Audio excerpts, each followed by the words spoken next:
여러분 안녕하십니까? 오늘은 믿음의 정원 가꾸기에 대해서 말씀을 드려볼까 합니다.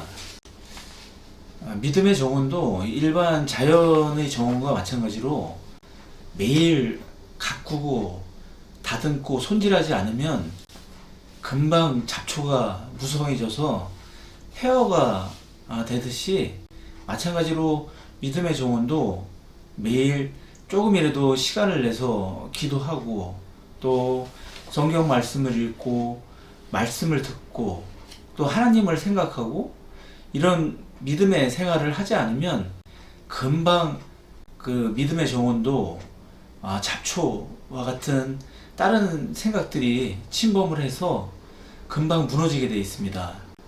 그래서 일반 자연의 정원을 가꾸듯이 이 믿음의 정원도 매일 조금씩이라도 시간을 내서 기도하고 말씀을 읽고 또 하나님을 생각하고 또 기도하고 이런 과정을 해야 한다는 그 내용의 글이 C.S. 루이스가 쓴 순전한 기독교에 잘 드러나고 있어서 이것을 한번 같이 읽어볼까 합니다.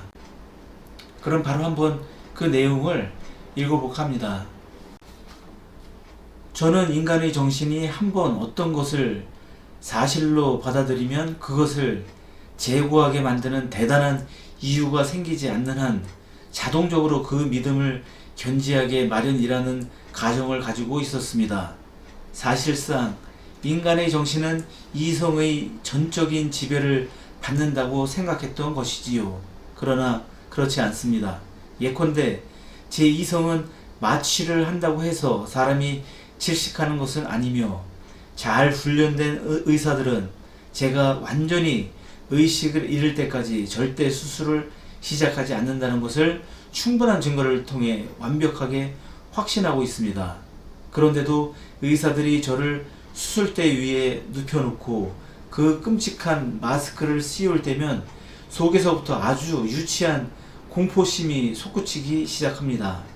숨이 막혀 죽을지도 모른다는 생각이 들면서 제대로 마취되기도 전에 칼을 대지는 않을까 하는 무서운 생각이 들지요. 다시 말해서 마취에 대한 믿음을 잃어버리는 것입니다. 이때 제 믿음을 무너뜨리는 것은 이성이 아닙니다. 오히려 정반대로 제 믿음은 이성의 근거에 있습니다. 정작 제 믿음을 무너뜨리는 것은 저희 상상력과 감정입니다. 믿음과 이성이 한 편이 되고 감정과 상상력이 다른 편이 되어 싸움을 벌이는 것이지요. 생각해보면 이러한 예는 얼마든지 찾을 수 있습니다. 가령 어떤 남자가 아주 충분한 증거를 통해 자기가 아는 예쁜 아가씨가 거짓말쟁이에다가 비밀을 지킬 줄 모르는 사람이어서 절대 믿어서는 안 된다는 사실을 알고 있다고 합시다. 그런데 정작 이 아가씨를 만나는 순간 그의 정신은 자기가 알고 있는 사실에 대한 믿음을 잃으면서 설마 이번에는 그렇지 않겠지 라는 생각으로 해서는 안 될 말을 털어놓는 어리석음을 다시 범하고 맙니다. 감각과 감정 때문에 확실히 알고 있는 사실에 대한 믿음이 무너지는 것입니다. 이번에는 수영을 배우고 있는 소년의 경우를 생각해 봅시다. 그의 이성은 사람의 몸은 무엇으로 떠받치지 않아도 물에 가라앉지 않는다는 사실을 아주 잘 알고 있습니다. 지금까지 그는 물에 떠서 수영하는 사람들을 수십 명이나 보아왔습니다. 그러나 문제는 수영 강사가 잡고 있던 손을 놓은 후 혼자 물 위에 떠 있어야 할 때에도 계속 이 사실을 믿을 수 있느냐, 아니면 순간적으로 믿음을 잃고 겁에 질려 가라앉느냐 하는 것입니다. 기독교를 믿을 때에도 같은 일이 일어납니다. 기독교를 믿으라는 것은 잘 추론해 본 결과 기독교를 믿을 증거의 무게가 충분치 않은데도 무조건 받아들이라는 말이 아닙니다. 믿음은 그렇게 생기지 않습니다. 그런데 어떤 사람의 이성이 일단 그 증거의 무게가 충분하다고 판정을 내렸다고 합시다.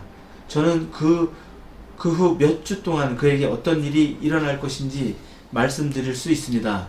나쁜 소식이 들리거나 어려움이 생기거나 기독교를 믿지 않는 사람들 틈에 끼어 있을 때면 느닷없이 이런저런 감정들이 들고 일어나 그의 신념에 일종의 전격적인 공격을 감행할 것입니다. 그게 아니라면 여자를 찾고 싶거나 거짓말을 하고 싶거나 자신에 대한 만족감이 들거나 조금만 부정직하면 약간의 돈을 벌 수 있는 기회가 보이는 순간들이 찾아올 것입니다. 즉 기독교가 사실이 아니라면 아주 편했을 상황들이 닥치리라는 것입니다. 그러면 그의 바람과 욕구들이 한꺼번에 들고 일어나 또 한 번 전격적인 공격을 해올 것입니다. 이것은 기독교에 반대되는 새로운 이유들이 등장하는 순간들과는 다릅니다. 그런 순간들에 대해서는 따로 직접 다루어야 할 것입니다. 지금은 일시적으로 기독교에 반대되는 기분이 드는 순간들에 대해서만 다루고 있습니다.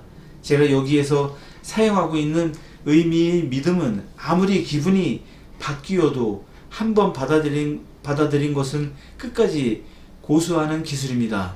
기분은 이성의 생각과 상관없이 변하는 법입니다. 저도 이런 경험을 했습니다. 지금 저는 그리스도인이면서도 모든 것이 도무지 사실이 아닌 듯한 기분이 들 때가 있습니다. 그런데 무신론자 시절에는 기독교가 정말 사실 같은 기분이 들 때가 있었습니다. 이처럼 기분은 여러분의 진정한 자아에 반기를 들게 되어 있습니다. 바로 이런 이유 때문에 믿음이 필수 덕목에 들어가는 것입니다. 기분을 어디에서 하차시켜야 하는지 모른다면 건실한 그리스도인이 될 수 없을 뿐 아니라 건실한 무신론자도 될 수 없으며 그날의 날씨나 소화 상태에 따라 신념이 좌우되는 줏대없는 인간이 될 수밖에 없습니다. 그렇기 때문에 우리는 믿음의 습관을 들이기 위해 훈련해야 합니다. 믿음의 습관을 훈련하기 위한 첫 단계는 사람의 기분은 바뀌기 마련이라는 사실을 인정하는 것입니다. 그 다음 단계는 기독교를 받아들인 이상 날마다 조금씩이라도 시간을 내서 그 주요 교리들을 찬찬히 정신에 새겨 나가는 것입니다. 매일 기도하며 성경과 경건서적을 읽고 교회에 나가는 일이 그리스도인의 삶의 필수적인 이유가 바로 여기에 있습니다. 우리는 우리가 믿는 바를 지속적으로 상기할 필요가 있습니다. 가만히 내버려 두는데도 정신 속에 살아남을 수 있는 신념은 없습니다. 신념은 계속 복두어 주어야 합니다.